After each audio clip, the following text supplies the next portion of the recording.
de volta com o Caleidoscópio. O tema aqui hoje é sobre aprendizado de novos idiomas.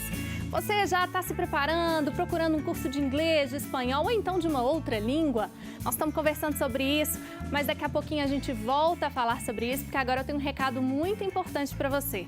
É a campanha Faço Parte. Venha fazer parte dela também. Ela é responsável pela Catedral Cristo Rei, que terá uma praça especialmente dedicada às famílias. Um espaço de celebrações, encontros, de sociabilidade também. A previsão é que as obras de edificação da Praça das Famílias comecem no início de 2015. Então, faça parte desse importante projeto. Entre em contato pelo site ou endereço que aparecem aí na sua tela. E agora nós vamos voltar, então, aqui para a nossa conversa, né? Para falar um pouco sobre aprendizado de outras línguas. Vamos lá, então. Juliano, você estava me contando agora, né, no bloco anterior, sobre a sua experiência no exterior. E aí eu queria te perguntar, assim, com relação ao mercado de trabalho, porque você já tinha um conhecimento de outras línguas. Isso, de certa forma, facilitou a sua entrada no mercado de trabalho num país lá fora? Sim. No meu caso, procurando emprego em outro país, a língua é tudo.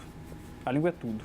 Porque, assim, a língua, como eu disse antes, é um instrumento maravilhoso, porque você se dá conta, quanto mais você aprende de uma língua, quanto mais línguas você aprende, você se dá conta que mais instrumentos você tem, instrumento maravilhoso, ou instrumentos maravilhosos de percepção do mundo, de possibilidade de fazer amigos, de possibilidade de trabalhar, de ter outros diferentes tipos de ambientes de trabalho, ambientes profissionais, ambientes pessoais. Então, a língua, ela facilita, é um facilitador, né? É um facilitador que não só serve para você no mercado de trabalho, mas também como ser humano. Você se torna uma pessoa, quanto mais línguas você fala, eu acho que você se torna uma pessoa que vê mais coisas. Talvez a gente... eu coloco isso como se fosse uma hierarquia. Não é uma hierarquia, é só diferença. Você vê outras coisas, você vê outras realidades, você prova de outras comidas. Agora, como professor de hebraico, né? Porque é uma língua, assim, super diferente. Sim. Quem são seus alunos? Quem são as pessoas que te procuram? Basicamente, são pessoas que têm interesse em estudar a Bíblia no original, a Bíblia no hebraico. Esse é o grupo grosso. Porém, também há pessoas que vão a Israel, voltam e querem manter ou aprender aquilo que não aprenderam lá. Pessoas que vão para lá me procuram para fazer um curso rápido, dinâmico, para ter um certo conhecimento básico para sobreviver lá. Pessoas que vão para lá em definitivo, pessoas que mudam para lá, que vão migrar. Pessoas que trabalham com línguas jovens diacrônicas. Sim. Pessoas que trabalham em nível acadêmico também, geralmente estudam grego ou hebraico. Esses são... E pessoas... Eu tenho também alguns alunos, até pessoas... Já tive alguns idosos, assim, pessoas terceira idade, que procuraram o hebraico pela questão da saúde, porque por ser uma língua que não tem vogais, uma língua consonantal, que é escrita da direita para a esquerda, ela trabalha o cérebro de uma maneira diferente. É como se fosse uma língua oriental, uma língua imagética. Uma forma, então, de exercitar uma outra parte do cérebro. Seria isso? Sim.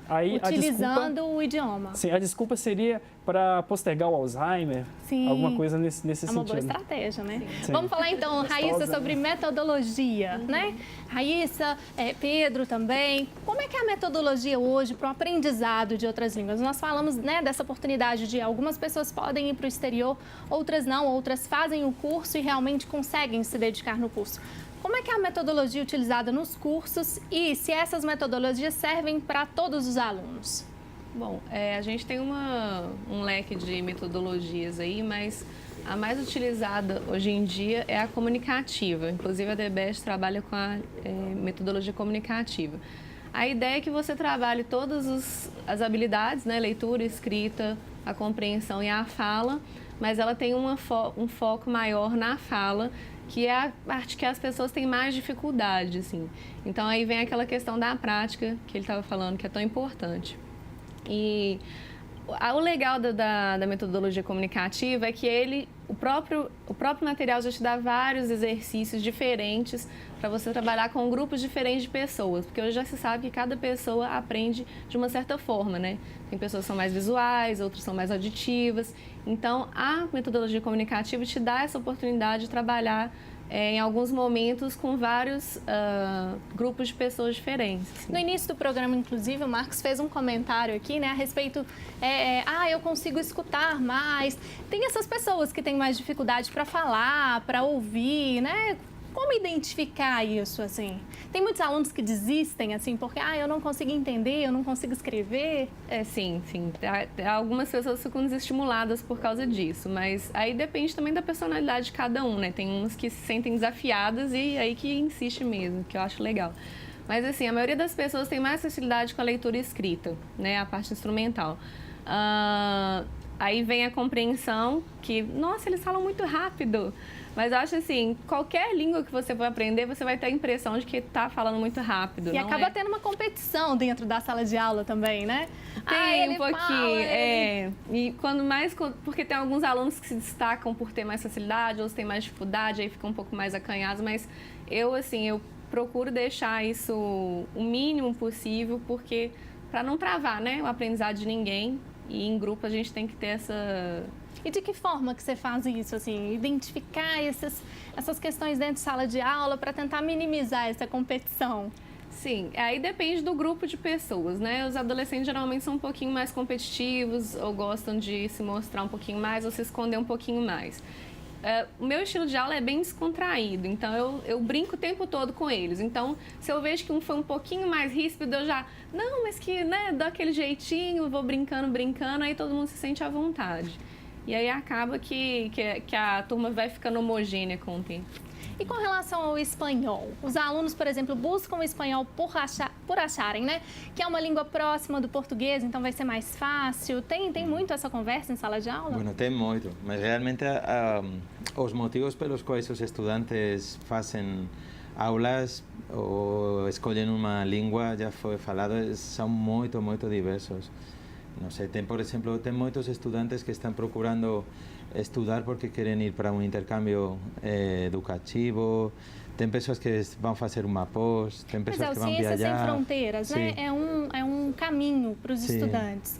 Como é que vocês, né, que trabalham e que estão diretamente relacionados com esse assunto dos idiomas, como é que vocês avaliam, assim, esse programa ao passo destes alunos, assim? Eles estão preparados para enfrentar realmente? Bueno, depende do estudante. Tem estudantes que nunca estudaram espanhol e vão para lá, vão para fazer...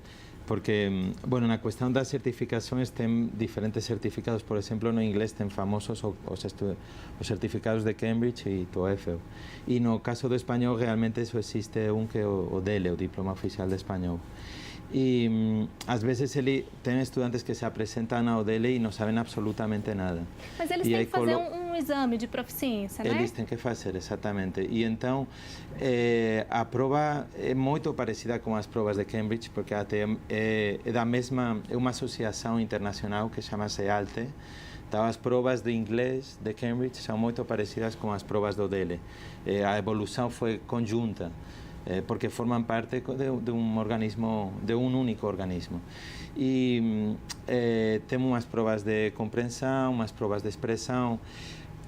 Diferente do inglês, o interessante ou peculiar dos estudantes brasileiros é que normalmente os brasileiros têm uma compreensão leitora, ler, e uma compreensão auditiva muito elevada em espanhol. Isto é, uma pessoa, um brasileiro comum não tem muitos problemas para compreender quando um hispanofalante fala ou escreve em espanhol. Então, realmente, o ponto crítico na avaliação são as habilidades de expressão, escrita e oral. E tem todo um processo, ou seja, as provas têm até umas datas. Eu até queria falar agora porque tem uma convocatória extraordinária. Que o Instituto Cervantes faz, né, esse teste de proficiência. Fazemos, sim. E vai ser, desculpa que eu trouxe aqui meu para casa, vai ser no dia 26 de setembro. E é importante porque na sexta de 26 de setembro vamos fazer as provas. No estado de Minas Gerais só vai ser no Instituto Cervantes de Belo Horizonte. Mas em outras cidades, no estado de São Paulo, vai ser em muitas outras cidades. Mas para os estudantes de Minas Gerais só vai ser aqui em Belo Horizonte. E é importante porque os estudantes só têm até o dia 15 de setembro para se inscrever. Vai ter 2 níveis, que chamam-se nível A2 e nível B1. O nível A2 seria o finalzinho do inicial e o B1 seria o intermediário. Sim. Então a ideia é que os estudantes têm que se inscrever, fazer a prova e passar a prova para poder se candidatar. Nós antes já comentamos que realmente a prova é interessante, e é interessante que os estudantes tirem um certificado oficial que vai... Mas não é suficiente, né, Marco? Não é suficiente. Eu acho até que é muito importante essa informação, porque, ao que tudo indica, novas vagas serão abertas para o Ciências Sem Fronteiras. É importante que eles tenham certificado. Mas não é só isso, né? O certificado é a porta de entrada. Sim. É o que permite ao estudante se candidatar, mas isso não garante o sucesso da experiência. Nós temos visto muitos estudantes que voltam porque não se adaptam, e isso muitas vezes acontece em função do idioma, porque o aprendizado do idioma ele é quase um processo cultural. Sim. Não é só aprender o idioma, são muitas coisas envolvidas. Então, se o aluno vai com um conhecimento muito reduzido do idioma, isso pode prejudicar o processo de adaptação dele numa outra cultura. Né? Então, quando você chega lá, você vai fazer novos amigos, você vai se deparar com uma outra situação. Conviver em vários ambientes. Então, quanto melhor tiver o idioma, melhor vai ser a experiência. Beleza. Vamos de música, então, para a gente fechar esse bloco? Música boa. Vamos de música. Vamos com qual música nós vamos agora? A Fag Day, de uma dupla de grandes compositores, Gershwin, os irmãos Gershwin. Vamos embora.